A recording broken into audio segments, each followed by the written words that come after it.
अर्थव्यवस्था अर्थव्यवस्था उस विधि या ढंग को कहा जाता है जिससे लोग अपनी जीविका प्राप्त करते हैं।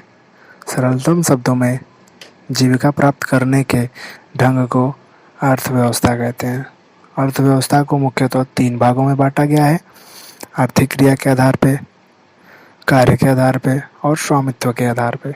आर्थिक क्रिया के आधार पे मुख्यतः 5 भागों में बांटा गया है: प्राथमिक क्षेत्र, द्वितीय क्षेत्र, तृतीयक क्षेत्र, चतुर्थ क्षेत्र एवं पंचम क्षेत्र। इनमें मुख्यतः 3 भागों को ही पढ़ा जाता है। प्राथमिक क्षेत्र के आधार पे प्राकृतिक संसाधनों का उपयोग करके जब किसी वस्तु का उत्पादन किया जाता है तो उसे प्राथमिक क्षेत्र कहते हैं, अर्थात कृषि एवं उसके सहायक क्षेत्र को ही प्राथमिक क्षेत्र कहा जाता है, जैसे खेतीबाड़ी करना, पशुपालन, मत्स्य पालन, वन उद्योग, खनन, उत्खनन, रेशम के कीड़े इत्यादि। प्राथमिक क्षेत्र में काम करने वाले लोगों को रेड कॉलर जॉब कहा जाता है।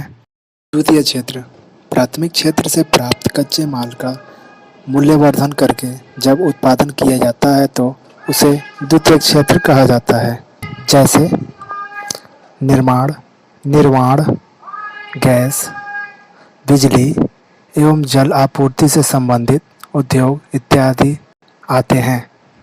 द्वितीय क्षेत्र में कार्य करने वाले श्रमिकों को 2 भागों में बांटा गया है: पहला कुशल श्रमिक, दूसरा अकुशल श्रमिक।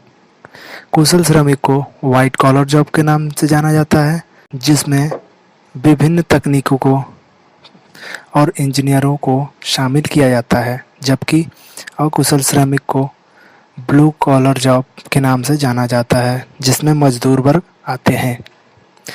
तृतीय क्षेत्र प्राथमिक और द्वितीय क्षेत्र को सहयोग प्रदान करने वाले क्षेत्र को तृतीय क्षेत्र कहा जाता है, जैसे बैंक, बीमा, रेल, डाक, संचार, परिवहन व्यापार, होटल, रेस्टोरेंट इत्यादि। भारतीय अर्थव्यवस्था को प्रमुख रूप से 3 क्षेत्रों में बांटा गया है। भारत की कुल जनसंख्या का लगभग 65% भाग प्राकृतिक क्षेत्र में यानी कृषि क्षेत्र में रोजगार संलग्न है। इसके बावजूद भी देश की जीडीपी में सबसे कम योगदान प्राथमिक क्षेत्र का है, जो लगभग 17% है, जबकि द्वितीय क्षेत्र का योगदान देश के जीडीपी में लगभग 29% है। वहीं तृतीय क्षेत्र का अर्थात सेवा क्षेत्र का योगदान देश के जीडीपी में सबसे ज़्यादा लगभग 54% है।